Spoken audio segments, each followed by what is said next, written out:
இதில் இன்றைக்கு விவாதத்திற்கு எடுத்துக்கொண்டிருக்கிற பொருள், மனம் நிறைவாக வாழ்வதற்கு எந்த இடம் சிறந்த இடம்? இனிமையான கிராமமா, அருமையான அந்நிய தேசமா, பெருமையான நகரமா, இல்ல எங்கேயுமே நிம்மதியா வாழ முடியாதா? 4 பேர் நல்லது சொன்னா விளங்காதுன்னு சொல்றதுக்கு ஒரு 4 பேர் இருப்பாங்க, எல்லா இடத்துலயும் இருப்பாங்க. என்னட்டு நான் எம்ஏல எனக்கு இடம் கிடைச்ச உடனே எங்கள் தாய் மாமாட்ட போய் சொன்னேன், மாமா எனக்கு எம்ஏல இடம் கிடைச்சிருக்கு, என்ன பாடண்டா?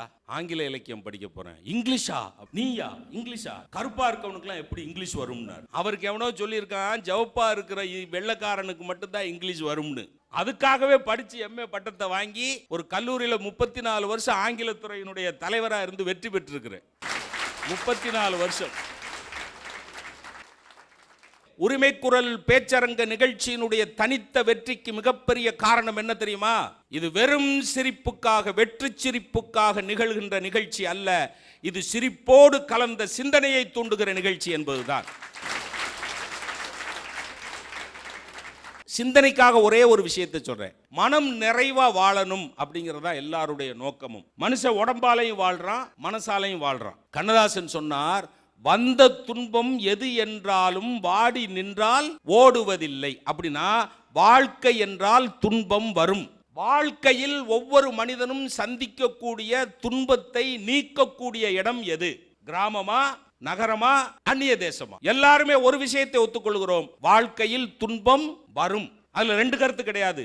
துன்பம் இல்லாமல் வாழ்க்கை கிடையாது. துன்பம் வந்த பிறகு அந்த துன்பத்தை குறைக்கக்கூடிய இடம் எது? கிராமமா, நகரமா, அந்நிய தேசமா, இல்ல வந்த துன்பம் போகவே போகாதா?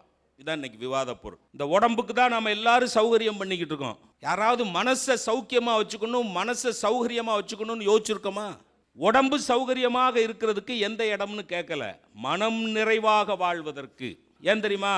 மனசுதான் எல்லாத்தையும் தீர்மானிக்கக்கூடிய சக்தி, உடம்பு வெளிக்காட்டுகிற சக்தி. ஒரு நல்ல ஜோக்கு தம்பி சொன்னார்னா உடம்பு வாயில சிரிக்கும். ஒரு சோகமான நிகழ்ச்சி மனசை தாக்குச்சுன்னா கண்ணுல கண்ணீர் வரும். கண்ணுல கண்ணீர் வரணுமா, வாயில சிரிப்பு வரணுமா, தீர்மானிக்கக்கூடிய இடம் இது மனசு. வெளியில இருக்கிற எந்த சந்தோஷத்தை அனுபவிக்கணும்னாலும் எது வேணும்? இந்த மனசு சௌக்கியமா இருந்தா தான் உடம்பால் நீங்கள் சந்தோஷங்களை அனுபவிக்க முடியும் என்பதுதான் இந்த விவாதத்தினுடைய மைய பொருள்.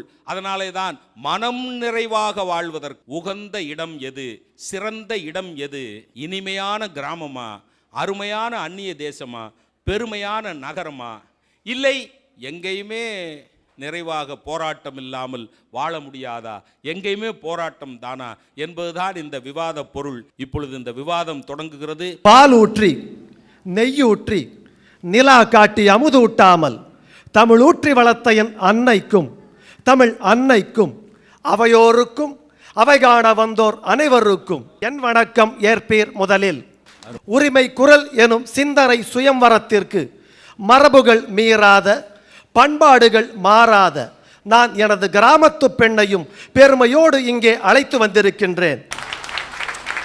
நம்ம மக்கமாருங்க எல்லாம் ரொம்ப சௌகரியமா, ரொம்ப சந்தோஷமா, மனசுக்கு நிறைவா வாழ்ற இடம் எது பார்த்தீங்கன்னா அது நம்ம கிராமம் தானுங்க. வாழ்றதுங்கிறது வேறங்கோ, பொழைக்கிறதுங்கிறது வேறங்கோ. வாழ்றதுன்னா என்னங்க, நானும் என்ற வீட்டுக்காரியும் என்ற மகனுக்கு மட்டும் சந்தோஷமா சௌக்கியமா இருக்கிறதுங்களா வாழ்க்கை? அப்படி இல்லைங்க. அது நாங்களும் சந்தோஷமாக இருக்கணும்.